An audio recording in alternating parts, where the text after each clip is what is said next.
بسم اللہ الرحمن الرحیم نحمده ونصلی علی رسولہ الکریم اما بعد۔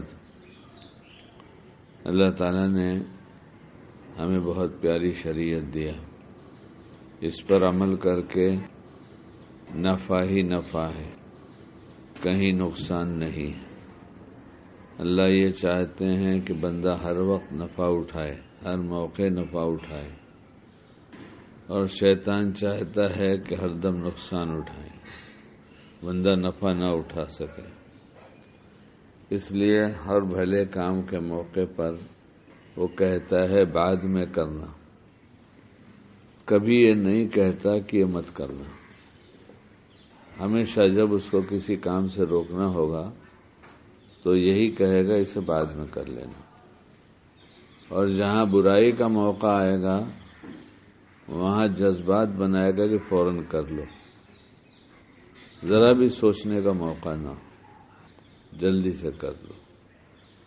اور یہ سب کے ساتھ لگا ہوا ہے، سب کے ساتھ۔ مجھے اس پر تو تعجب ہوا پہلے کہ اتنے بڑے آدمی ہیں اور اتنے چھوٹے بن کر سوال کر رہے ہیں، تو تعجب ہوا کہ یہ کہاں اور میں کہاں۔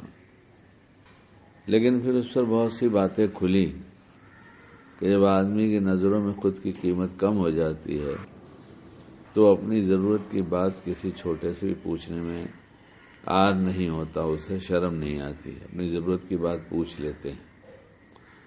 اور ہم لوگوں کے اندر ہماری اتنی قیمت ہے کہ ہم اپنی باتیں جلدی پوچھتے نہیں، اور وہ بھی ایسی باتیں جس میں ہماری کمی ہو وہ کیسے پوچھیں گے؟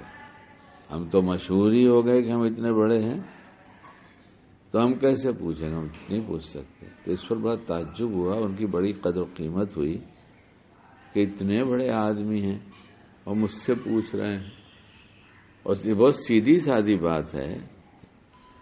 اور کہنے لگے کہ وہ تہجد میں نیند کھلتی ہے تو بہت کسل ہوتا ہے، اٹھنے کا جی نہیں چاہتا۔ اب یو پی کی ٹھنڈک ہو تو وہاں تو اور زیادہ اثر ہوتا ہے کہ کہاں اٹھیں گے، آج جانے تو واجب فرض تو ہے نہیں، تو بہت سستی ہوتی ہے۔ اس لیے سمجھ میں نہیں آتا کیا کروں، حالانکہ اللہ پاک اٹھا دیتے ہیں، پڑھ لیتا ہوں، مگر سستی تو بہت رہتی ہے۔ اب کیا جواب دیتا؟ بہرحال جو باتیں کہا صحیح ہو تو اللہ تعالیٰ قبول کرے، ہمیں بھی عمل کی توفیق دے، غلط ہو تو مجھے معاف کرے۔ میں نے کہا تب تو دوہرا فائدہ ہے، بہت فائدہ ہے ایسی حال میں۔ تو میں نے پوچھا اس میں دوہرا فائدہ کیا ہے ایسے حال میں؟